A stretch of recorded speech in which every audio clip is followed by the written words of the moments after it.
Hey there everybody, Steven here with you guys, and today I'm going to be talking about a little life story of mine. It happened when I was in driver's ed. Now, this was back in, I want to say March of 2010, so I was about 17 years old, still in high school, and now, I'd been driving for a while. I had been working on the farm, I knew how to drive, and I knew how to drive on dirt roads, and it was great. But what happened in driver's ed really kind of surprised me, and I guarantee you it is not my fault. I mean, go ahead, let me know what you think in the comments below. Whether you're doing it on YouTube or on Facebook, please let me know. But so here's what happened. I had already done my 10 hours of in-class driver's ed instruction, and then I had done 4 out of the 6 hours of my driving. And it was after school on, I want to say it was like March 16th. My driver's ed instructor and we had agreed to meet at the school, and we would just go straight from school and do the last 2 hours, and that would be it. I would have graduated. Well, we start driving around, and we get 1 mile south and maybe 1/8 of a mile east of town. And we come up on this section of road. It's a dirt road, and there's a sign on the side of the road that says loose gravel. So of course, naturally, I want to be a little bit more cautious, but not necessarily driving like an old grandma. No offense, grandmas. So I start slowing down a little bit, easing off, so that way I don't get in a wreck. And speed limit on those roads is about 55. And I was going 45 at the time, and we started fishtailing. Alright, no big deal, got it back under control, it's all good. Well, when I finally got the car back under control and everything, we were doing maybe 30, 35, and my instructor looks at me and he goes, okay, so the speed limit's 55, you need to get back up there. And I'm like, okay, cool, whatever. So I start speeding up. We hit 40 miles an hour, and we hit a bridge. Still loose gravel on the bridge, and it also had the washboard effect. So for those of you that don't know what that is, you know the old washboards that people used to scrub their clothes on before, like washing machines and whatnot? Yeah, well, that's what a washboard road is. It's just a road that's got a bunch of grooves in it from when the road pavers, or graders, whatever you want to call them, go down the road, and their blade is just bouncing up and down, and it's a mess. After a while, the road will get flattened out because of people driving on it, but at the exact same time, if it's freshly graded, it's just, and it's a slick mess. Well, anyway, so driving along there, and I get it back up to about 40 miles an hour. Hit that bridge, still loose gravel, washboard effect, and we start fishtailing really hard this time. And I got us into a drift, and had the car under, using this term loosely, but I had the car under control. And I thought I was doing great, and then all of a sudden the driver's ed instructor reaches over, jerks the steering wheel, hits the chicken brake, which for those of you who don't know what that is, that's the brake on the shotgun side of the car. Reaches over, jerks it, slams the brake, and we started getting out of the drift, which dropped our front passenger tire off the edge of the road. Now, for those of you that don't know or haven't ever worked in cotton fields and everything, when I say that we flipped into a ditch, a lot of people think that I'm talking, like a 2-foot rut in the ground. No, that's not a ditch. That's just a little trench, okay? When I'm talking about a ditch, is something between 4 and 8 feet, okay? That's a ditch. And, well, the front passenger tire drops off the edge, and the nose of the car dug down. It was a Chrysler Sebring. Oh. I love Chrysler, but the Sebrings, I just haven't been able to step foot in a Sebring since. But, nose dug down into the ground and flipped us end over end into this ditch. We're sitting upside down, like, here's the ditch, and our car is sitting right there. There's all this space between us and the ground, and there's the car. Well, it just so happened that there were some truckers that were driving by on the road, I don't know, maybe 3/4 of a mile up, and they saw what had happened. Well, they came over, and they were kind of panicking, whatever. And the driver's ed instructor looks at me and goes, "Hey, Steven, we've just been in a car accident. Do you know what happened?" And I'm like, "Yeah, I know exactly what happened." And he was like, "All right, well, do you have a phone number for someone that I can call for you? So that way they can come here and be with you." And I'm like, "Yeah, sure, call my dad." And gave him the number and whatnot. He calls my dad up and goes, "Mr. Hardiman, unfortunately, Steven and I have just been involved in a major car accident where this is our location. If you would like to, you can come out here. We're calling 911.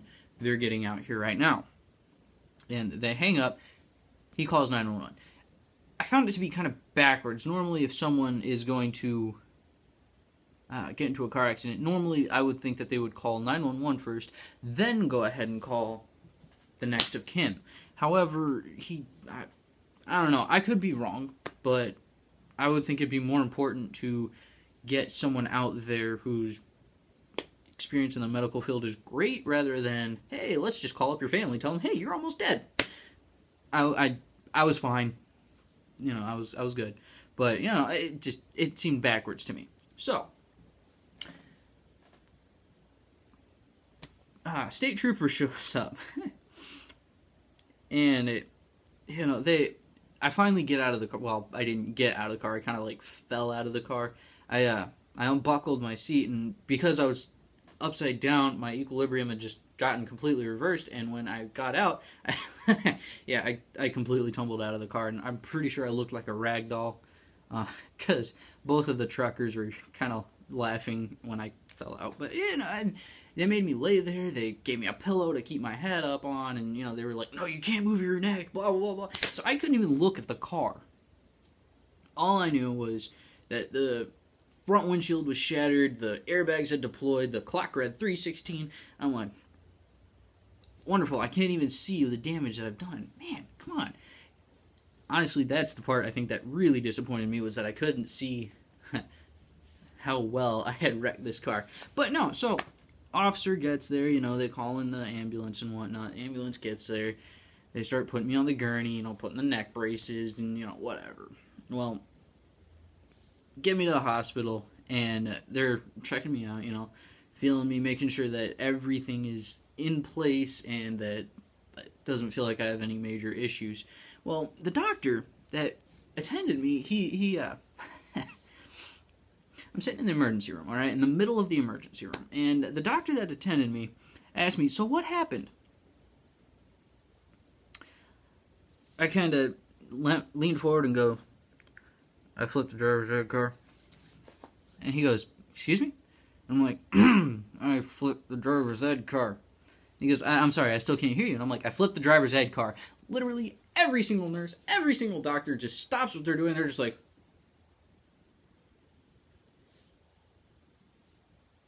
"What?" I'm like, "Yeah, I flipped the Avant driver's ed car end over into a ditch." Come to find out, none of them had ever ran into an issue like this. Apparently, it's not that common. Okay, well, apparently it's also not that common in Altus, Oklahoma, for people to get into driver's ed car accidents. Okay, cool. But they all just stopped. And we're just like, shocked. I'm just like, what? It's a car accident. Get over it, people. But, everything was fine and everything. And they let me sit in the emergency room for a couple minutes while my blood pressure went back down and oxygen levels went back to normal. Because when they originally brought me in there, my oxygen levels were a little bit high, and plus I was hyperventilating, blood pressure was, yeah, it wasn't, there wasn't anything majorly wrong with me other than a couple bumps and bruises, but, we both walked away from there, and after a few minutes of breathing, we were both great.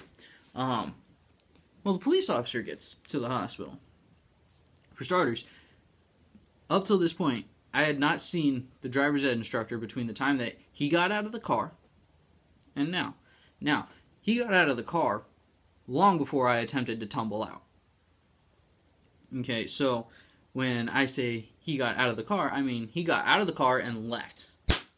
He just started walking away. And I was like, wow, wonderful. My driver's ed instructor won't even sit there and talk with me. Well, now, moving back to the hospital, actually, let's go back to a little bit before the hospital. My dad goes ahead and calls my mom up, and my mom is in the middle of getting her hair cut.